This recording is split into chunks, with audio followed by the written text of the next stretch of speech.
Oke, baik teman-teman. Eh, Pada kesempatan ini kita akan coba belajar tentang logika. Ya.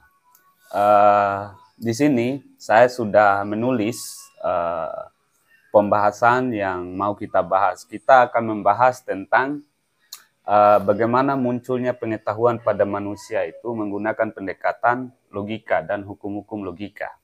Nah, karena dalam berbagai perspektif, kadang bicara pada skala yang lebih luas, bicara pengetahuan itu terbagi pada dua konsep pembahasan besar, yaitu pengetahuan dalam perspektif barat dan pengetahuan dalam perspektif timur. Pengetahuan dalam perspektif barat itu maksudnya adalah bagaimana kemudian pendapat para tokoh-tokoh barat atau para ilmuwan barat, baik dalam tokoh-tokoh peradaban, tokoh-tokoh barat pada abad ke-14, abad ke-19, bahkan tokoh-tokoh filsafat itu sendiri.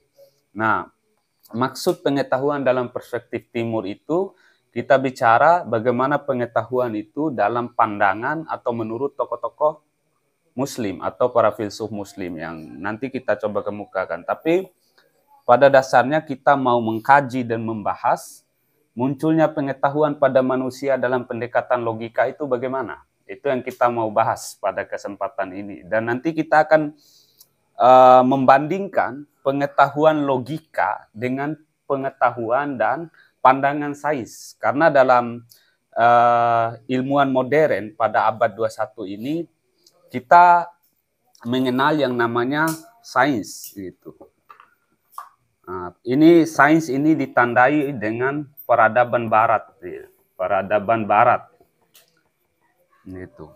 Makanya jangan heran teman-teman, misalnya kalau kita lihat di negara-negara barat atau lebih khususnya benua Eropa, itu ilmu pengetahuan itu ditandai dengan kemajuan teknologi, gitu. Ilmu pengetahuan juga ditandai dengan perguruan-perguruan tinggi, gitu. Itu sains. Nah, pada kesempatan ini kita mau bahas pengetahuan itu versi logika, bukan versi sains. Bagaimana pengetahuan itu muncul, kita pakai pendekatan dan kajian logika. Nanti kita bandingkan dengan sains. Menurut sains itu pengetahuan itu muncul pada manusia bagaimana? Nah, kenapa kita bahas tema ini?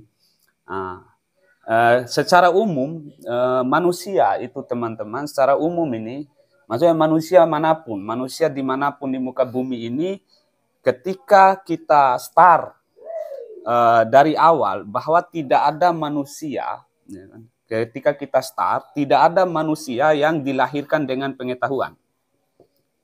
Nah, tidak ada manusia yang dilahirkan dengan pengetahuan. Nah, misalnya kita mau gunakan pendekatan apapun, ya kan? Misalnya kajian yang kita mau bahas ini bukan dipengaruhi oleh aliran dan keyakinan manapun, tapi kita coba menggunakan pendekatan logika, di mana hukum-hukum logika itu adalah hukum yang tidak bertentangan dengan akal manusia, gitu.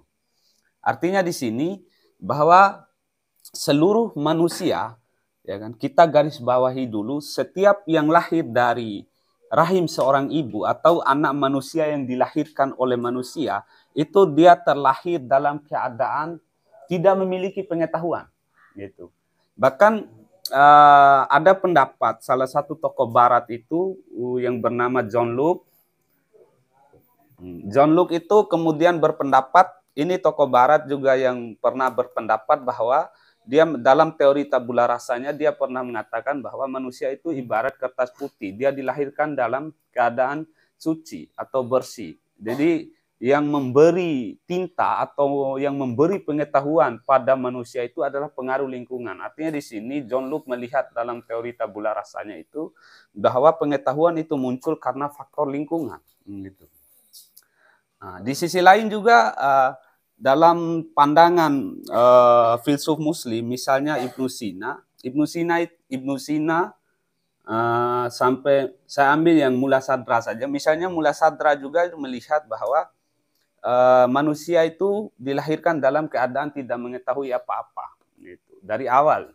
Nah, makanya kalau ini bisa kita buktikan teman-teman bahwa tidak ada manusia yang lahir dengan pengetahuan dari awal. Itu tidak ada manusia yang punya pengetahuan. Itu bisa. Makanya pertanyaan besarnya kenapa kita angkat ini judul munculnya pengetahuan pada manusia gitu. Kita nanti dalam membahas ini kita menggunakan prinsip akal nanti. Kita menggunakan prinsip sebab akibat, prinsip sebab akibat. Kita gunakan prinsip ini nanti dalam membahas kajian ini. Jadi prinsip sebab akibat ini atau dalam istilah filsafat dia disebut dengan prinsip kausalitas, hukum kausalitas, hukum yang membahas tentang sesuatu itu berangkat dari sebab dan setiap sebab itu punya akibat dan setiap akibat itu muncul pasti karena ada sebabnya. Tidak mungkin akibat itu muncul tanpa sebab gitu dan tidak mungkin sebab itu tidak melahirkan akibat. Nah, gitu. Makanya dalam membahas ini kita akan gunakan prinsip ini atau hukum ini, hukum sebab akibat. Ini hukum akal. Nah, saya yakin manusia pasti bisa terima ini, prinsip sebab akibat ini, ada hukum sebab akibat ini. Nah, ini. Karena tadi saya bilang tadi bahwa manusia itu lahir atau manusia yang lahir itu tidak memiliki pengetahuan. Manusia ya, tidak punya pengetahuan, dia datang dalam keadaan kosong, tidak punya pengetahuan. Berarti pada dasarnya pengetahuan ini tidak ada pada manusia ini, tidak ada. Saya bisa pastikan bahwa yang namanya pengetahuan itu tidak ada pada manusia. Berarti kalau pengetahuan itu tidak ada pada manusia, berarti pengetahuan nanti adalah sesuatu yang datang atau masuk di dalam diri manusia sehingga dikonsumsi menjadi pengetahuan dalam akal manusia, dalam gagasan manusia nanti. Itu. Maka nanti kita bahasakan bahwa pengetahuan ini nanti kita sebut akibat, apa yang menjadi sebab bagi pengetahuan manusia nanti gitu.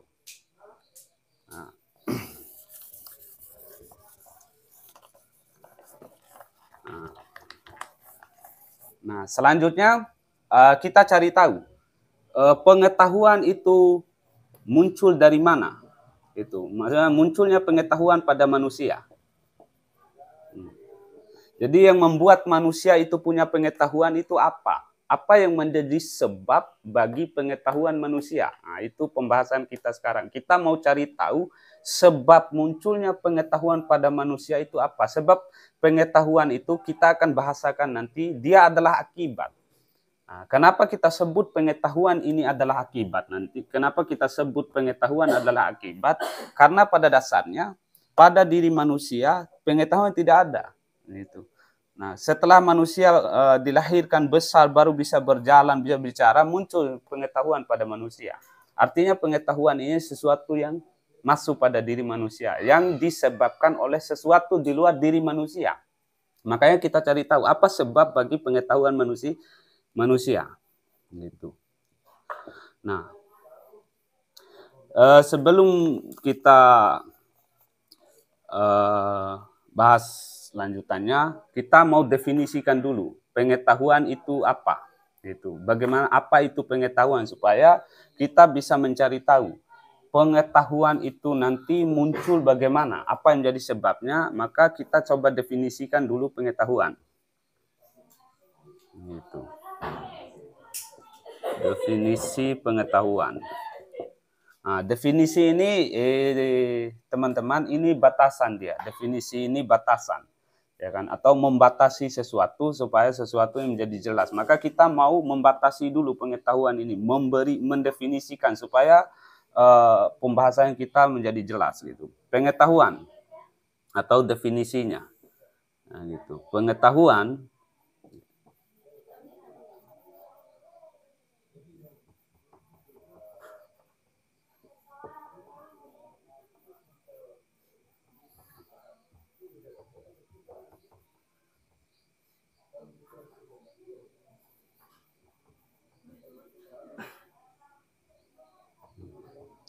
itu.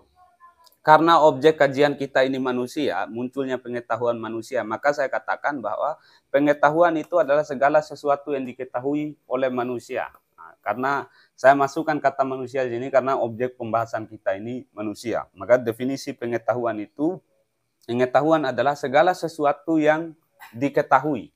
Nah, maksudnya di sini segala sesuatu yang diketahui ini adalah apa saja yang bisa diungkapkan oleh manusia, apa saja yang bisa terindrai oleh manusia, gitu. Apa saja yang bisa diungkapkan oleh gagasan manusia. Nah, itu yang disebut pengetahuan. Intinya di sini berdasarkan definisi ini bahwa pengetahuan adalah segala sesuatu yang diketahui oleh manusia. Sekali lagi saya tegaskan bahwa apa saja yang manusia ungkapkan, apa saja yang manusia bisa indrai, itu disebut pengetahuannya. Gitu. Nah, segala sesuatu yang manusia ketahui atau yang bisa terindrai oleh manusia itu yang kita sebut pengetahuan ini tidak akan muncul pada diri manusia kalau tidak ada yang namanya pengalaman. Nah, pengalaman. Itu. Jadi segala sesuatu yang diketahui oleh manusia ini yang kita sebut sebagai pengetahuan ini didapat oleh manusia lewat pengalaman. Ini pengalaman. Artinya pengetahuan itu sendiri adalah pengalaman. Sama, pengetahuan manusia itu sendiri adalah pengalaman. Dan pengalaman itu sendiri bisa kita sebut pengetahuan itu sendiri. Karena setiap sesuatu yang dilewati oleh manusia itu disebut pengalaman. Itu maksudnya. Nah, saya katakan pengetahuan adalah segala sesuatu yang diketahui oleh manusia. Nah, segala sesuatu yang diketahui oleh manusia ini tidak akan bisa diketahui atau tidak akan ada pada manusia kalau tidak ada yang namanya pengalaman. Nah, pengalaman ini adalah hasil daripada kontaminasi atau interaksi indera manusia dengan realitas. Indera dengan realitas. Itu munculnya pengalaman. Pengalaman ini ada pada diri manusia ketika melibatkan indera dengan realitas. Realitas ini maksudnya adalah keberadaan sesuatu atau eksistensi sesuatu di luar diri manusia.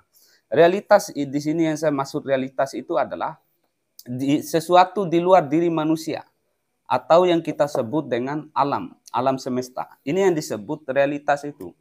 Nah, realitas secara totalitas itu kita sebut alam semesta atau di luar diri manusia. Nah, nanti kita juga akan bahas secara spesifik bahwa manusia itu sendiri adalah realitas juga. Dan ketika teman-teman atau orang mau mengetahui dirinya sendiri, maka itu tetap disebut sebagai pengetahuan yang muncul dari realitas. Karena manusia juga nanti adalah bagian dari realitas. Cuman kita bedah pembahasannya nanti bahwa alam semesta ini secara totalitas itu disebut realitas secara makrokosmos. Dan manusia itu disebut realitas secara mikrokosmis.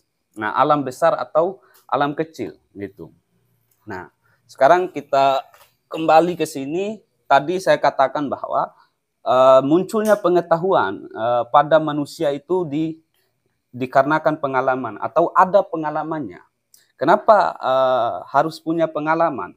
Nah, dalam hukum logika ada salah satu hukum akal yang mengatakan bahwa mustahil atau tidak mungkin manusia itu bisa mengungkapkan sesuatu yang tidak diketahuinya. Itu hukum. Nah, menggunakan hukum itu, hukum akal yang seperti tadi yang saya sampaikan bahwa tidak ada manusia atau mustahil manusia atau seseorang itu bisa mengungkapkan sesuatu yang tidak diketahuinya atau bisa menjelaskan sesuatu yang tidak diketahui. Pastilah yang bisa diungkapkan, yang bisa diterangkan dan bisa jelaskan adalah sesuatu yang telah diketahui oleh manusia. Nah, tidak ada pengetahuan itu pada manusia kalau sebelumnya manusia tidak punya pengalaman. Atau tidak ada pengalaman ini tidak tercipta pada manusia kalau tidak ada yang namanya interaksi atau kontaminasi antara indera manusia dengan realitas atau realitas dengan realitas itu sendiri. Nah, itu kita bahasakan seperti itu nanti. Realitas dengan realitas. Nanti saya belum membahas pembagian realitas. Ini baru saya start ke dasarnya dulu, dasar kajiannya. Walaupun nanti kita akan bagi bahwa realitas itu terbagi menjadi realitas fisika, metafisika, dan realitas gagasan. Nah, pada tingkat realitas fisika itulah muncul yang namanya pandangan atau gagasan tentang sains nanti. Yang kemudian pada perkembangannya sains itu dibagi dengan dua pembagian, gitu. Ilmu pengetahuan alam dan ilmu pengetahuan sosial. Nanti kita bahas, mudah-mudahan cukup waktu. Itu. Saya hapus dulu.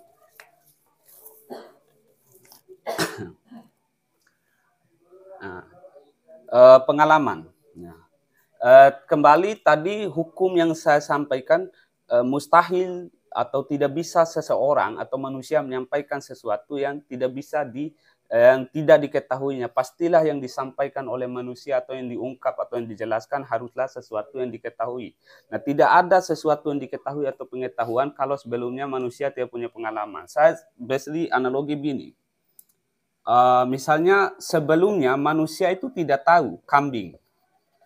Manusia tidak tahu batu, manusia tidak tahu pohon, manusia tidak tahu mobil, manusia tidak tahu motor, manusia tidak tahu uang, manusia tidak tahu buku, dan lain-lain. Pokoknya apapun lah.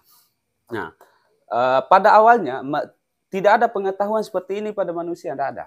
Bayangkan saja diri Anda, waktu Anda dilahirkan kecil, digendong, belum bisa bicara, belum apa-apa, baru proses awal Anda itu atau pengalaman awal Anda itu Anda mulai dikenalkan. Misalnya Anda tahu kambing, misalnya Anda punya pengetahuan tentang kambing. Nah, pada dasarnya Anda tidak tahu kambing ini. Nah, yang membuat Anda tahu kambing ini pengalamannya bisa saja Anda dulu dikasih tahu oleh orang tua Anda atau orang di sekitar Anda, siapapun lah yang kasih tahu. Nah, ini kambing. Nah, ketika indera Anda sudah mulai berkembang atau akal Anda sudah bisa menangkap sesuatu. Kan perlahan-lahan manusia mulai dikenalkan begitu. Misalnya Anda dikasih tahu ini kambing, itu batu, itu pohon. Nah, itu disebut pengalaman. Nah, itulah yang saya maksud pengalaman itu. Nah, pengalaman sama. Anda mungkin dari kecil tidak tahu mobil seperti apa, motor, tapi ketika Anda umur perkembangan usia Anda mulai berkembang, fisik Anda mulai tumbuh, ya, Anda mulai dikasih tahu oleh orang bahwa itu mobil itu seperti itu, mulai ditunjukkan, bahkan dijelaskan. Motor itu ditunjukkan, batu, pohon, pengetahuan-pengetahuan yang terdekat di sekeliling kita. Bahkan nama-nama ibu saja, ibu kita, ayah kita menjadi tahu namanya pada saat kita masih usia dini atau kecil itu dikasih tahu dulu. Nah, itu yang disebut pengalaman itu sendiri. Nah, maka tidak ada pengetahuan manusia tentang nama-nama sesuatu, tentang apapun. Kalau tidak ada yang namanya pengalaman, pasti yang diketahui oleh manusia yang bisa jelaskan itu pasti sebelumnya punya pengalaman. Manusia punya pengalaman. Nah, pengalaman pada diri manusia ini tersimpan rapi di sel-sel otak yang dimiliki oleh manusia itu. Makanya semakin banyak pengalaman manusia, semakin banyak pula pengetahuan manusia itu. Gitu.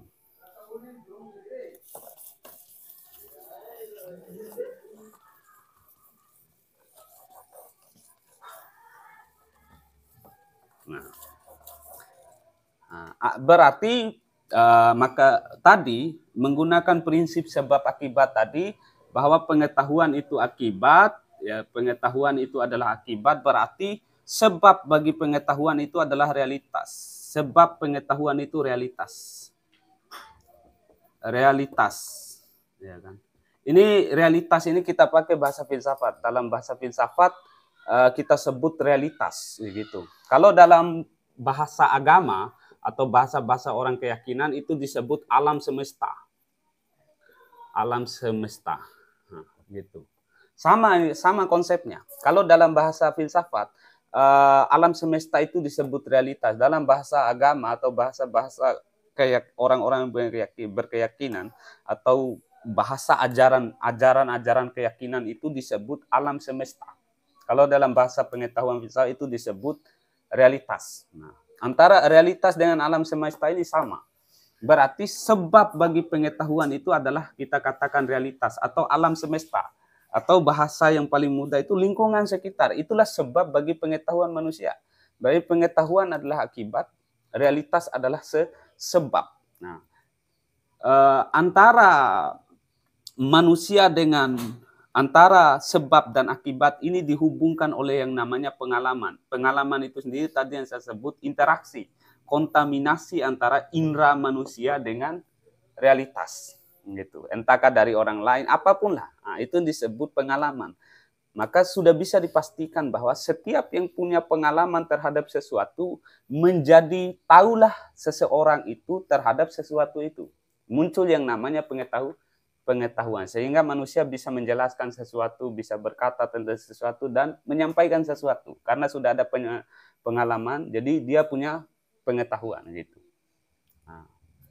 Nah, kalau dalam filsafat pengetahuan itu disederhanakan. Pengetahuan itu disederhanakan menjadi cerminan realitas. Cerminan realitas. Itu dia. Dalam filsafat, pengetahuan itu disederhanakan istilahnya menjadi cerminan realitas, di mana realitas menjadi sebab bagi pengetahuan manusia. Realitaslah yang mengajarkan manusia tentang sesuatu, tentang apa saja.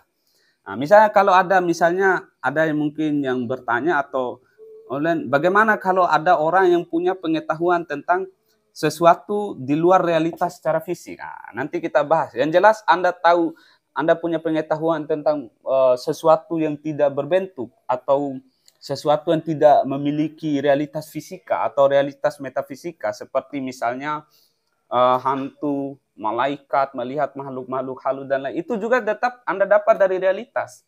Karena realitas di sini ada realitas, karena realitas itu dibagi dalam tiga perspektif dia. Pembagiannya ada realitas fisika, ada realitas metafisika, dan ada realitas gagasan atau realitas ide. Realitas gagasan ini adalah salah satu pandangan yang pernah diungkapkan dan pernah disampaikan oleh salah satu tokoh filsafat yang bernama Plato dalam teori idealismenya, bahwa dalam diri manusia itu ada yang namanya pengetahuan. Cuman cara kita mendapatkan pengetahuan harus melakukan proses pengingatan kembali. Nah, sekarang sebelum lanjut saya mau bahas dulu apa itu realitas fisika, metafisika gitu. Sumber pengetahuan pada manusia nanti munculnya bagaimana? Nanti juga kita akan bicara sumber pengetahuannya, gitu. Dia bagaimana setelah manusia punya pengetahuan, ya kan? Maksudnya alat pengetahuannya bagaimana nanti, atau dalam bahasa filsafat itu yang disebut epistemologi, sumber atau dasar pengetahuan manusia gitu.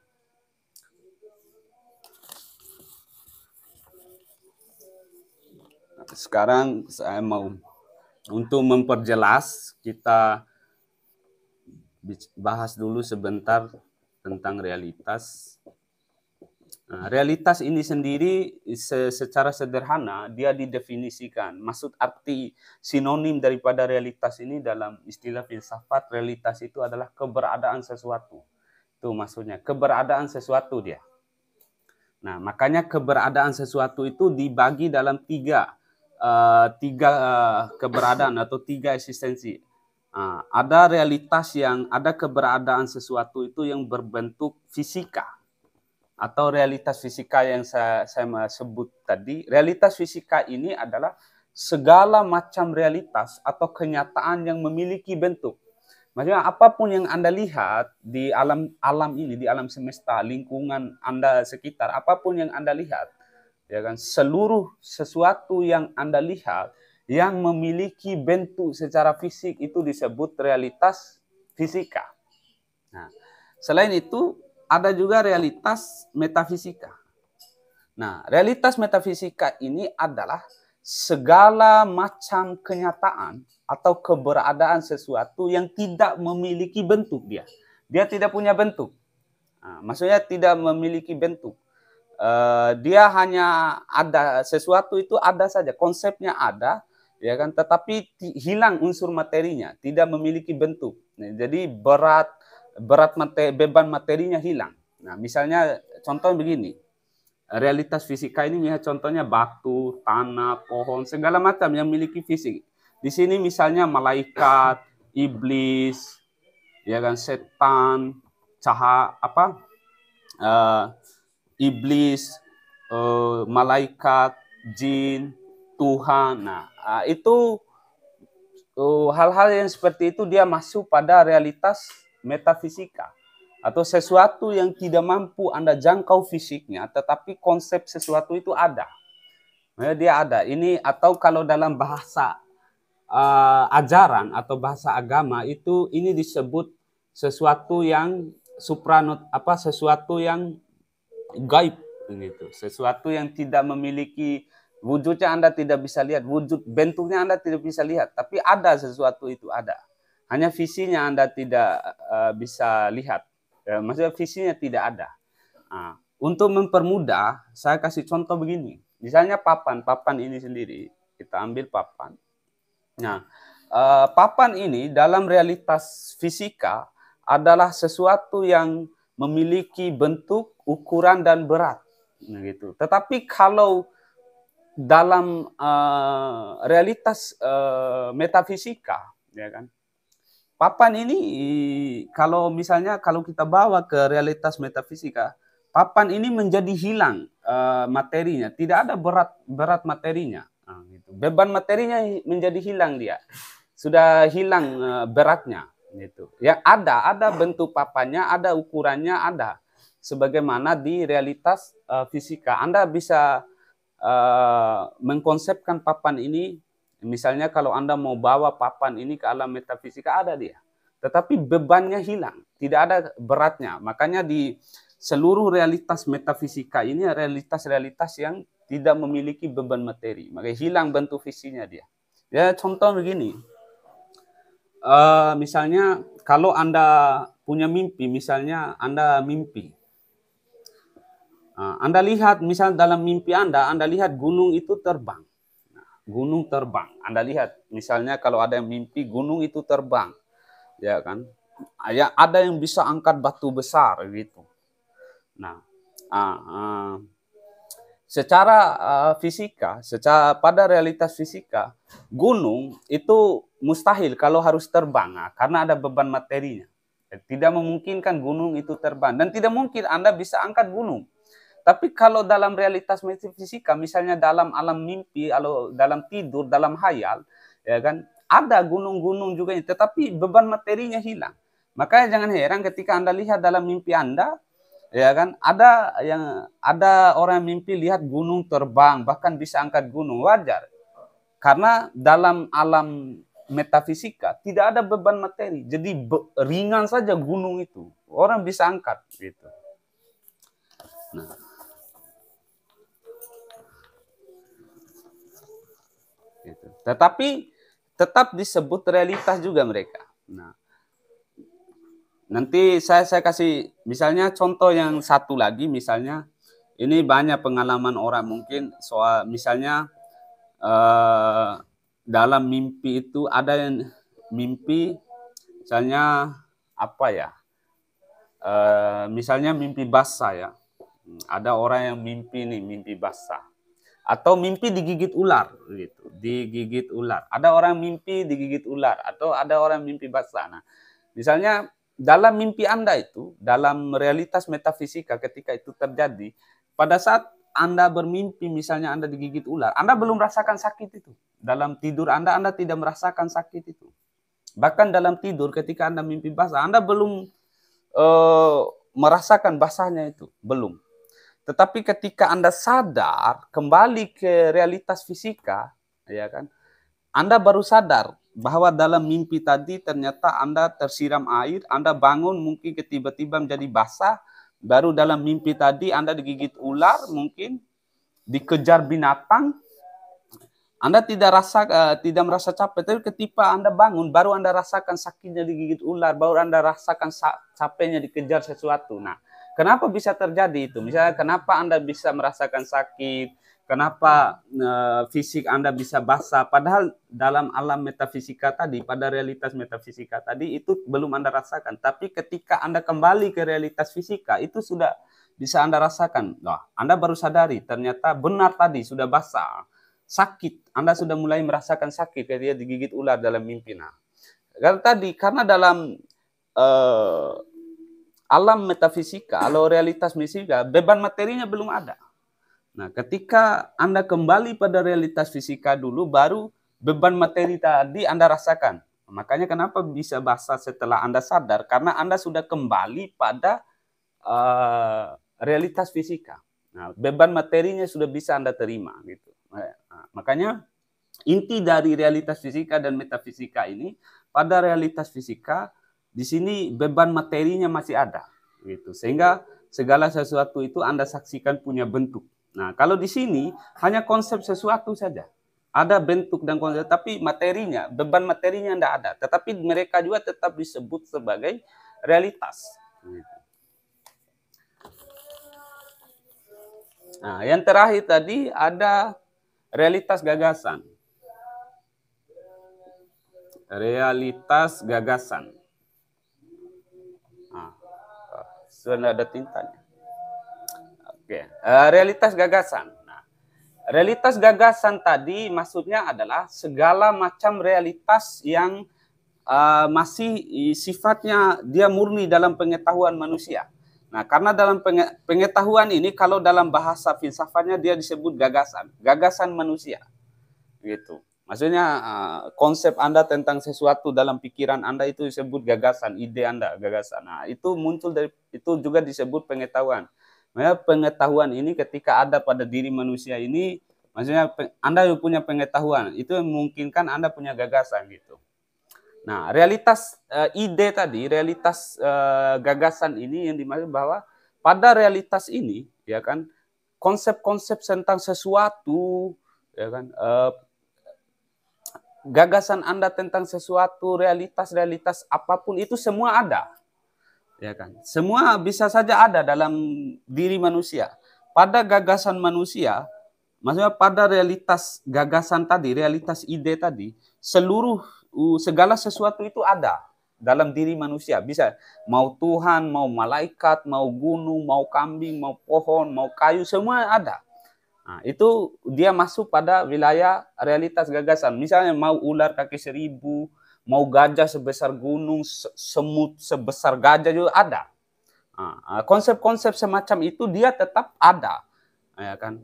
Cuman dia tidak memiliki realitas, hanya sifatnya dia hanya ada dalam gagasan manusia, atau yang kita sebut dengan konsep khayal. Nah, itu yang disebut realitas gagasan. Jadi segala macam realitas yang hanya ada dalam pengetahuan manusia, tetapi pada realitasnya belum tentu dia punya eksistensi. Nah, belum lagi kita bicara benar atau salahnya gitu. Kita belum bicara benar salahnya, tetapi kita masih murni bicara bahwa segala sesuatu bisa ada dalam gagasan atau pengetahuan manusia. Itu juga disebut realitas. Realitas yang dimaksud di sini adalah realitas eksternal. Apa realitas internal? Nah, realitas internal ini adalah realitas pengetahuan atau realitas yang ada dalam diri manusia. Nah, di luar diri manusia itu disebut realitas eksternal. Nah, contoh seperti ini, saya kasih contoh lagi ini untuk membedakan. Nah, untuk membedakannya di sini kita akan ambil analogi api, api dia. Nah, ini untuk memperkuat, untuk membedah apa maksudnya realitas internal, dan kita akan menggunakan analogi api, bahwa ada perbedaan api dalam pengetahuan manusia dan api di luar diri manusia.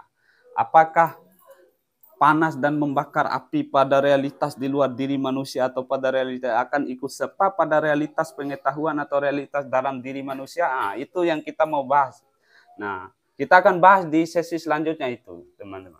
Kita bahas di sesi selanjutnya sampai nanti kita akan bahas tentang yang saya sebut tadi, epistemologi itu.